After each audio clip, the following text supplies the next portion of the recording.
Anake ngonga waito. Anake sigo mago. Anake mapo. Anake dinga. Anare ga nganyo. Urutir chukeru. Abu matiam. Dal marin.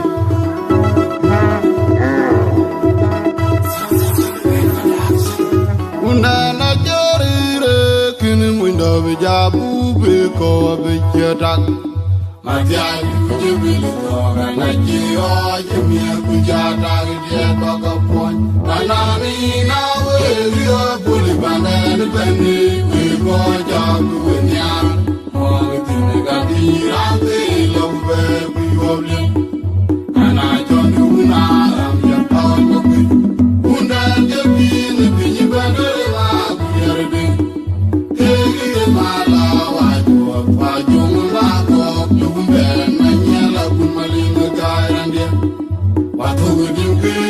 Unda na jarire kini mwinda bejabu beko bejadak. Matiani kujibili toga na jiyo jimia kujadak dia toga pon. Banani na wezio puli bandani bendi beko jabu wenyara.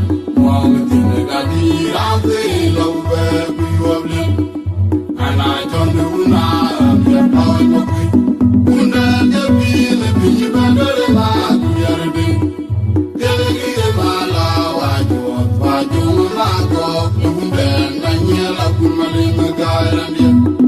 Watu gudimkir wajwa etun. Alam jangwe nyanyin wajuton malo.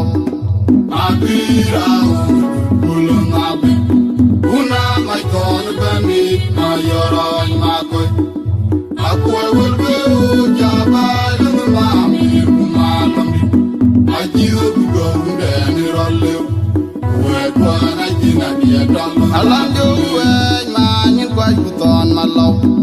Mabira ulu nabi.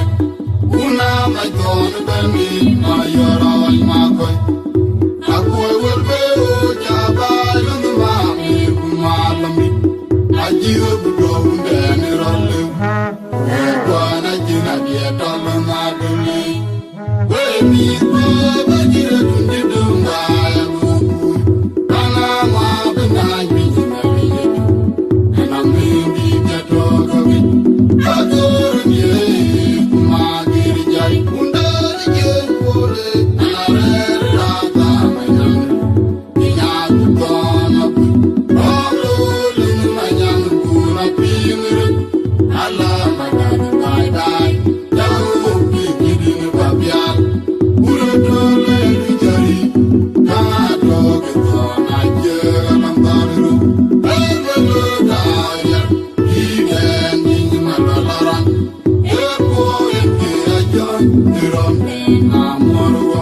Wanyo diriwe.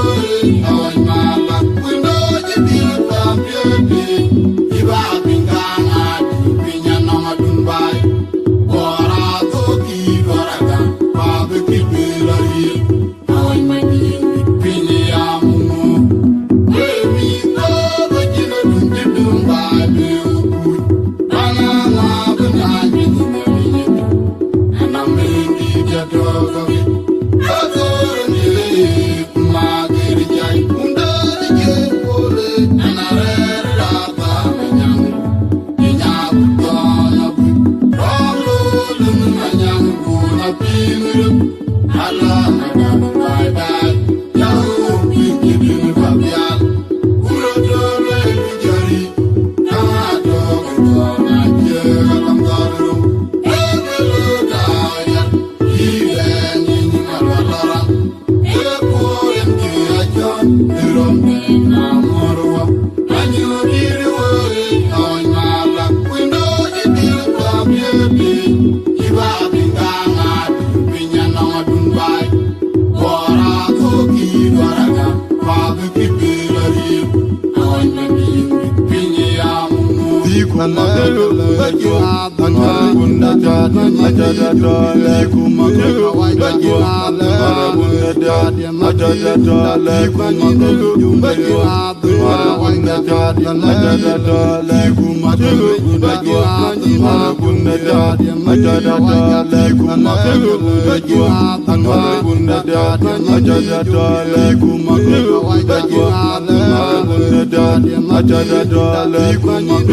Ajada